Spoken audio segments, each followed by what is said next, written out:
Hey guys, today we're going to be creating my version of a soft shell crab dish. I'm going to be pulling from a lot of Southern Vietnamese flavors just because I grew up in a Southern Vietnamese household, and this dish is really just reminiscent of things that my mom would make growing up. So without further ado, let's get started. Alright, welcome to my recipe. Unfortunately, I'd forgotten to hit record before I made the batter. But this is just going to be the 3 cups of flour, the cup of seltzer water, and I added some salt and pepper to taste here. We've got our ingredients here. I've got our soft shell crabs. These are already prepared. These were frozen, but I thawed them out, and I covered them in a little bit of flour just to make the coating process a little bit easier.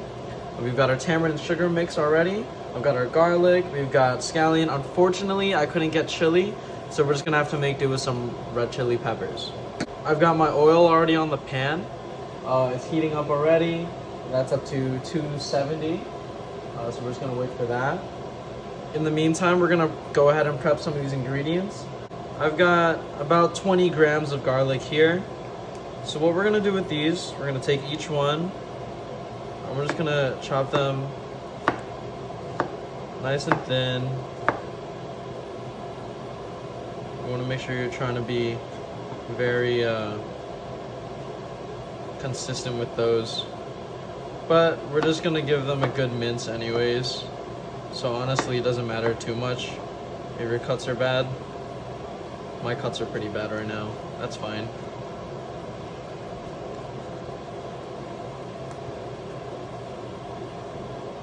Yeah, just a rough mince like that. We're gonna go ahead and do that with all the rest of these, and then I'll catch up with you then. So we've just chopped up the garlic. I'm gonna go ahead and start on these scallions right now.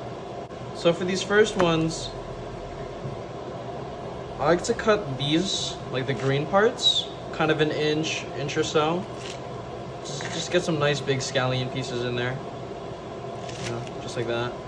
And then for the rest of these, I'm gonna actually cut these down real nice and thin,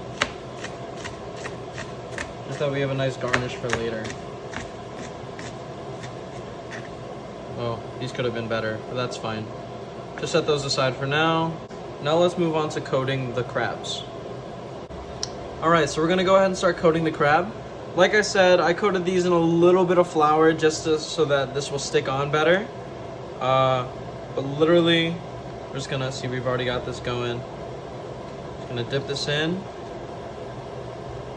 Make sure he's fully coated on both sides. Maybe there's a little bit of cheating. I just don't feel like getting my hands dirty, so I'm using the chopsticks. Pick them up. I guess I should have made some more space. I'm gonna put them right here to the side. Just let them hang out right there.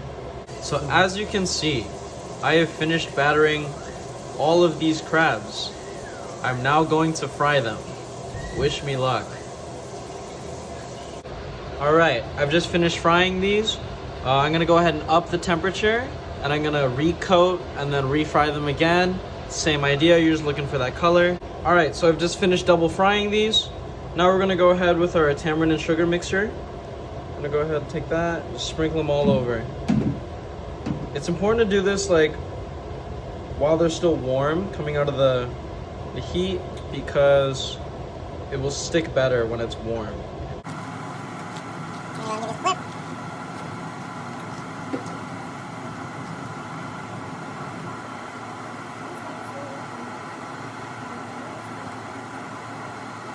One more time.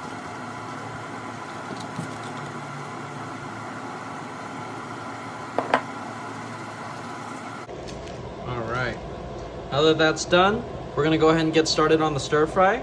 So first I'm gonna put in this minced garlic. I'm gonna put in a little bit of the red pepper to compensate for the lack of chili. And then once that's nice and fragrant, I'm gonna throw these in along with these nice 1 to 2 inch slices of scallion. I'm gonna wait for these to wilt, and once these start wilting, I'm gonna throw these in, mix it up, and then they're ready to go. Alright, now that we've got our oil moving around just like some water, that means it's ready to go. I'm gonna go ahead with my garlic, my chili flakes, and add it all in. Now you're gonna want to get these moving as soon as they hit the pan. And you can see right away they're already starting to brown a little bit. You want to keep these moving. And then once they start smelling real good, you can see some of these pieces are already getting brown. You're gonna want to turn down the heat to about medium high, and you're gonna want to go ahead and add all of your crabs in, along with the inch pieces of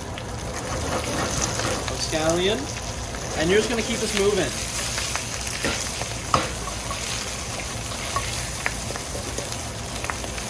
You keep this moving. Really want to let these flavors get to know each other.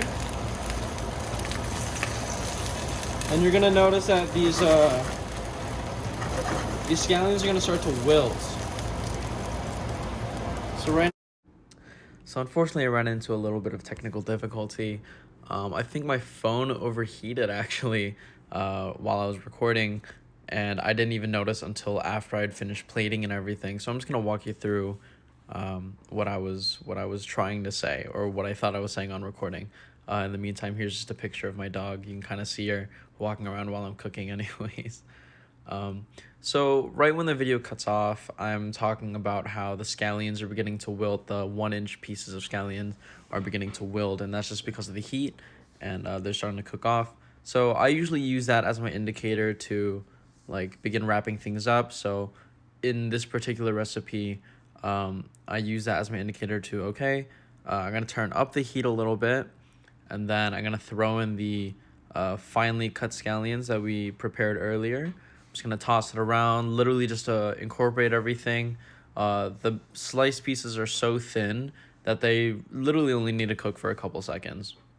And then once everything's thoroughly mixed together, you can plate up and enjoy.